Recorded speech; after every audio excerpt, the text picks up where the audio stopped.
بسم اللہ الرحمن الرحیم۔ ایک دفعہ کا ذکر ہے، ایک گاؤں میں ایک شخص رہتا تھا۔ اس کا نام عبد الرحمن تھا۔ اس کے 3 بیٹے تھے، تینوں اپنے والد سے بہت محبت کرتے تھے۔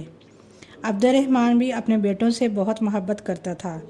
ایک مرتبہ عبد الرحمن نے اپنے تینوں بیٹوں کو بلایا اور ان کو ایک ایک سیب دیا اور کہا کہ اس سیب کو ایسی جگہ جا کر کھاؤ جہاں تمہیں کوئی نہ دیکھ رہا ہو۔ جو ایسا کرنے میں کامیاب ہو گیا میں اسے انعام دوں گا۔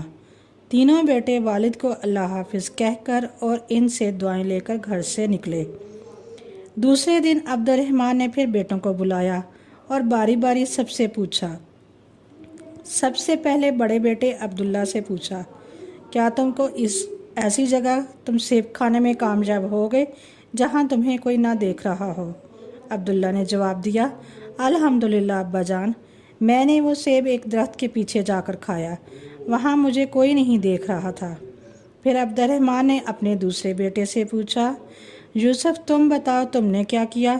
یوسف نے کہا، ابا جان، میں نے وہ سیب کمرے میں بند ہو کر اندھیرا کر کے کھایا اور مجھے یقین ہے وہاں مجھے کسی نے نہیں دیکھا۔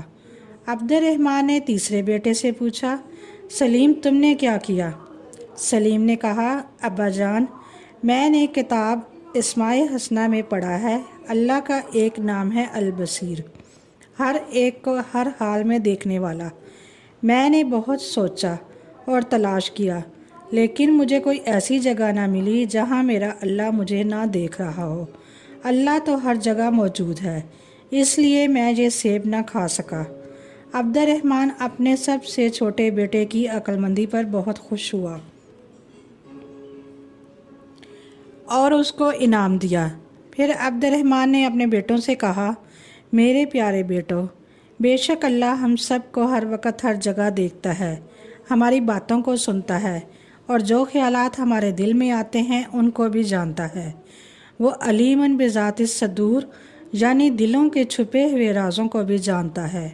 اللہ کی نافرمانی سے ہر وقت بچو اور اللہ کے سارے احکامات پر عمل کرو جس پر اللہ تم سے راضی ہو جائے اور تمہیں دنیا میں راحت، سکون اور اطمینان ملے، مرنے کے بعد ہمیشہ ہمیشہ کے لیے جنت میں داخل کرے گا جہاں انسان جو چاہے گا وہ ہو جائے گا، انسان کے دل میں جو چاہت ہوگی وہ پوری ہوگی۔